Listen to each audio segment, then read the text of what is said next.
영광 부를 나의 찬송 예수 인도하셨네.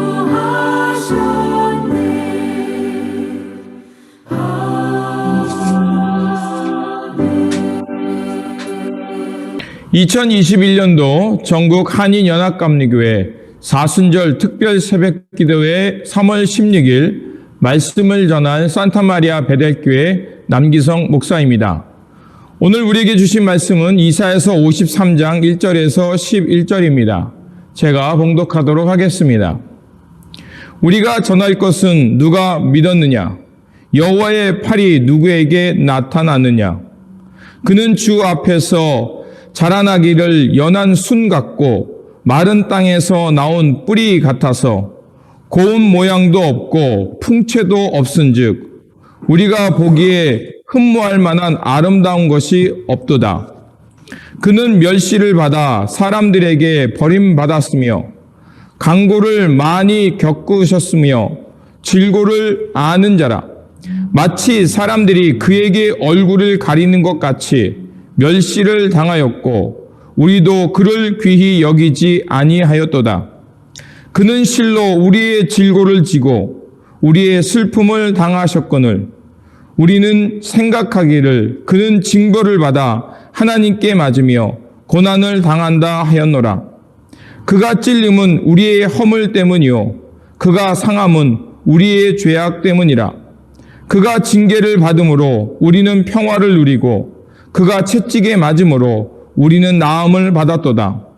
우리는 다 양 같아서 그릇 행하여 각기 제 길로 갔거늘 여호와께서는 우리의 모든 죄악을 그에게 담당시키셨도다. 그가 곤욕을 당하여 괴로울 때에도 그의 입을 열지 아니하였으며 마치 도수장으로 끌려가는 어린 양과 털 깎는 자 앞에서 잠잠한 양같이 그의 입을 열지 아니하셨도다. 그는 곤욕과 신문을 당하고 끌려갔으나 그 세대 중에 누가 생각하기를 그가 살아있는 자들의 땅에서 끊어짐은 마땅히 형벌받을 내 백성의 허물 때문이라 하였느니요. 그가 강포를 행하지 아니하였고 그의 입에 거짓이 없었으나 그의 무덤이 악인들과 함께 있었으며 그가 죽은 후에 부자와 함께 있었도다. 여호와께서 그에게 상함을 받게 하시기를 원하사 질고를 당하게 하셨은즉 그의 영혼을 속건제물로 드리기에 이르면 그가 씨를 보게 되며 그의 날은 길 것이요 또 그의 손으로 여호와께서 기뻐하시는 뜻을 성취하리로다. 그가 자기 영혼에 수고한 것을 보고 만족하게 여길 것이라. 나의 의로운 종이 자기 지식으로 많은 사람을 의롭게 하며 또 그들의 죄악을 친히 담당하리로다. 이는 하나님의 말씀입니다. 아멘. 코로나 팬데믹으로 어려운 때지만 온라인으로 연합감리교회 성도님들을 만날 수 있어 이는 또한 하나님의 특별한 은총의 시간이라 생각합니다. 오늘 말씀을 통하여서 우리 모두 하늘의 평안과 하나님의 지혜를 얻는 시간이 되시기를 바랍니다. 오늘 본문 말씀은 고난받는 종에 관한 말씀입니다. 사람들은 하나님의 아들이라면 크고 강력한 권세와 힘, 부와 명예를 가지고 우리 가운데 오는 분이라고 생각했습니다.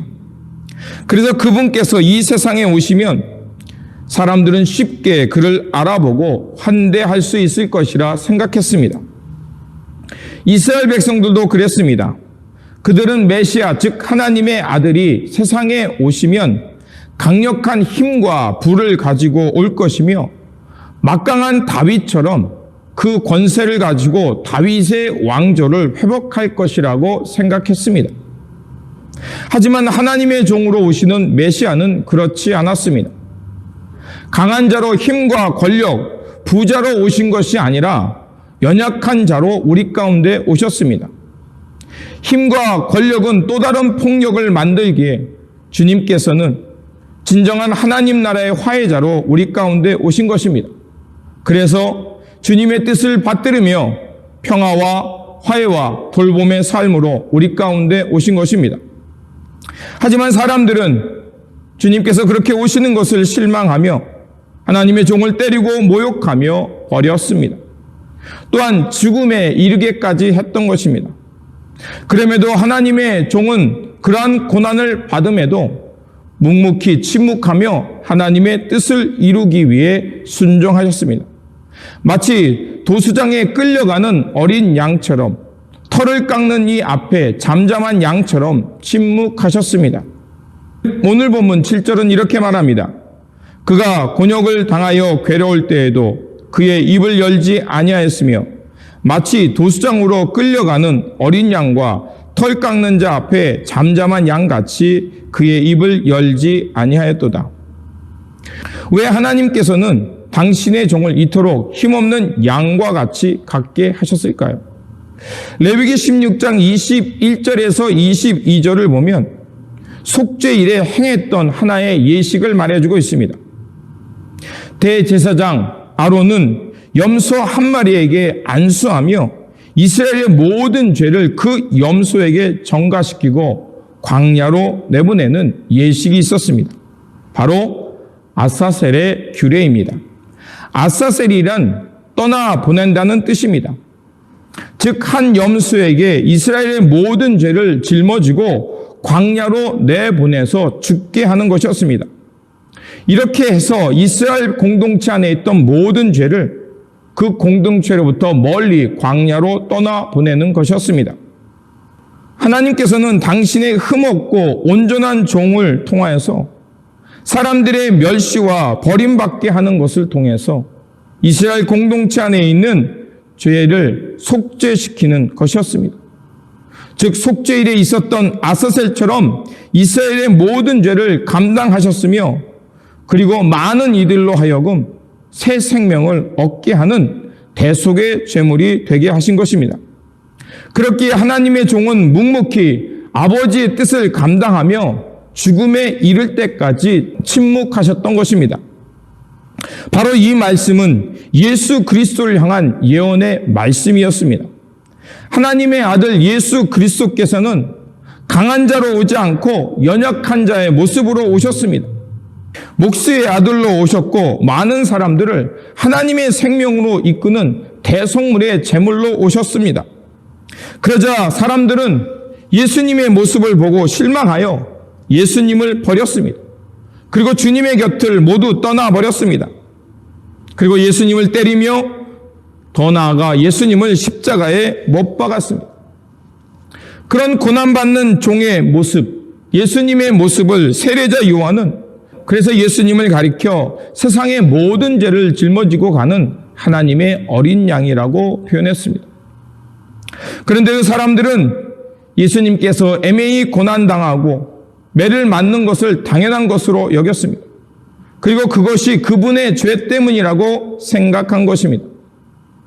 예수님께서는 고난 중에도 하나님의 뜻을 이루기 위해 묵묵히 침묵하시며 순종하셨던 것입니다.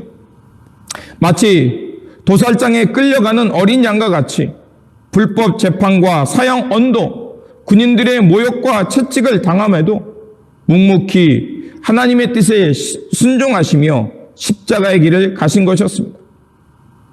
그리고 예수님께서는 그 골고다 언덕에서 억울하게 죽임을 당하셨습니다.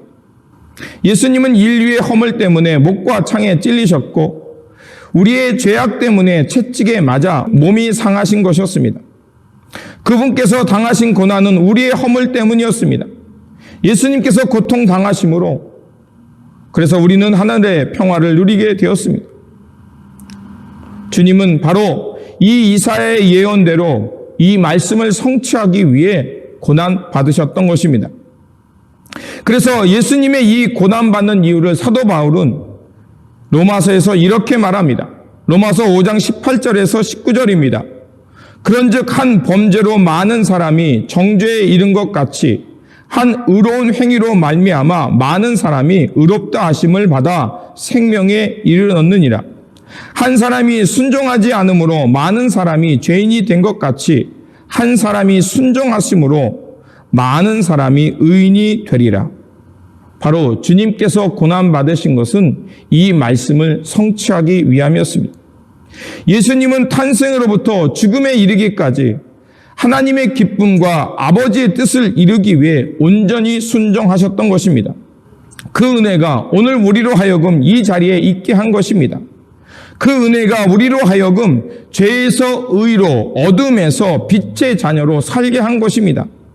이 은혜와 이 은총이 바로 우리를 하나님의 자녀로 생명을 얻으며 살게 한 것입니다. 죄 없으신 그리스도께서 고난을 당하심으로 바로 우리는 하나님의 생명을 얻게 된 것입니다. 예수 그리스도께서 애매히 고난받으시며 십자가에 지심으로 우리는 하나님의 자녀가 된 것입니다. 바로 이러한 은총 가운데 우리는 새 생명을 얻었고 하나님의 자녀가 된 것입니다. 그렇다면 주님의 고난을 아는 이들로서 주님께서 고난받으심으로 우리가 이렇게 새로운 존재가 되고 하나님의 자녀가 되었다면 우리는 어떻게 살아야겠습니까? 사도 바울은 빌립보서 2장 5절에서 8절에서 바로 그리스도인의 삶을 얘기하고 있습니다. 우리가 너무나도 잘 아는 말씀이죠. 바로 그리스도의 마음을 품고 그리스도의 마음 따라 살아가는 것입니다. 주님께서 하나님과 동등됨을 취하지 아니하시고 그것을 비워내고 사람들과 같이 되셨고 사람으로 모양으로 나타나셨음에 죽기까지 십자가에 복종하셨습니다. 바로 이러한 은총의 모습을 우리도 닮아가는 것입니다. 그리스도의 은총을 입은 이들은 바로 이제 그리스도의 마음을 품고 비움과 자비의 삶을 사는 것입니다. 즉 복음의 빚진 자로서 하나님의 은혜에 감사하며 화해와 용서, 자비의 삶을 살아가는 것입니다.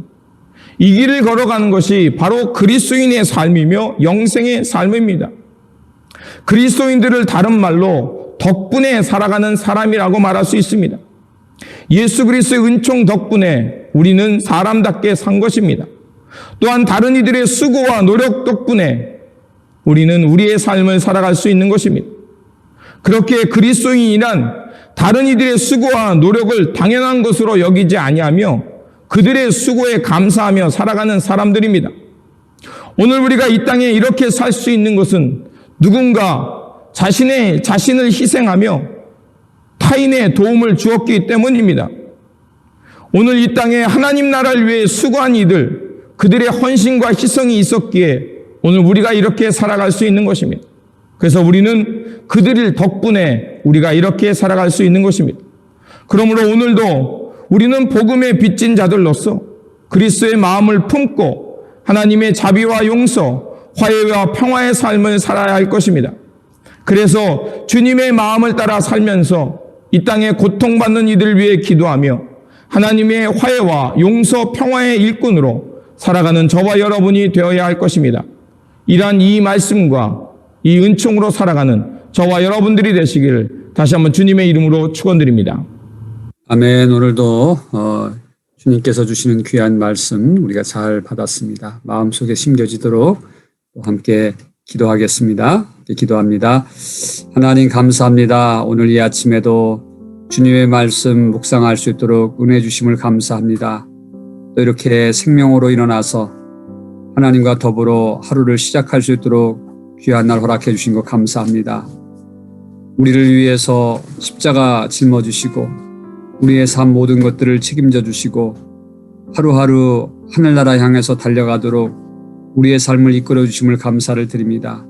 오 주님, 오늘 이 아침에도 저희의 삶을 주 앞에 올려놓기를 원하오니 주여 붙들어 주시고 우리와 동행하여 주시고 성령께서 우리를 한 걸음 한 걸음 이끌어 주셔서 하나님의 나라를 만들어가는데 우리 모두가 쓰임받도록 역사하여 주시옵소서. 하나님, 특별히 저희들 힘들고 어려운 부분들을 주 앞에 올려놓습니다. 주님께서는 우리의 질고를, 우리의 아픔을 짊어지고 가시는 분이심을 오늘 말씀을 들었습니다. 수고하고 무거운 짐진 자들아 다 내게로 오라, 내가 너희를 쉬게 하리라 하셨던 주님의 말씀 의지하여 우리가 믿음으로 주께 짐을 올려놓고 나아가오니 주여 받아주시고 치유해 주시고 회복시켜 주시고 힘있게 서서 주님 뜻대로 아버지 주님을 향해서 달려갈 수 있는 우리의 삶이 되도록 축복하여 주시옵소서. 특별히 아픈 분들 아버지 하나님 아시지요. 우리가 날마다 위에서 기도할 때에 주님께서 긍휼을 베풀어 주시고 자비를 베풀어 주시고 정말 하나님 침상에서 머물러 있지 않게 하시고 힘있게 일어날 수 있도록 주여 역사하여 주시옵소서. 우리 교회를 주님께서 특별히 기억하여 주시고 장중에 붙들어 주시고 평안하여 든든히 서가는 교회가 되게 하시고 모두 수고하며 애쓰는 우리 권속들을 기억하여 주셔서 하늘의 상급을 쌓아갈 수 있는 귀한 우리 일꾼들 다 되도록 역사하여 주옵소서. 주님, 우리가 살고 있는 이민자들의 이 땅을 기억하여 주시고 또 이 미국 땅을 지켜주시고 우리가 두고 온 조국 하나님 특별히 붙잡아 주셔서 안정을 찾게 하시고 또 영적으로 회복하는 그런 나라와 민족 되도록 역사하여 주옵소서. 하나님 앞에 온전히 맡기옵고 거룩하신 예수 그리스도를 받들어 간절히 기도드리옵나이다. 아멘. 이제 이 사순절 기간 동안에 또 우리 함께 중보하며 기도하겠습니다. 우리 주변에 있는 분들, 특별히 아픈 분들 위해서 계속 기도해 주시고요. 또 지금 어려움 당하는 그러한 우리 연합감리교회 우리 성도님들 있습니다. 여전히 또 팬데믹 때문에 지금 힘들어하고 있는 성도들이 있습니다. 우리 다 같이 함께 주여 일창하고 함께 기도합니다.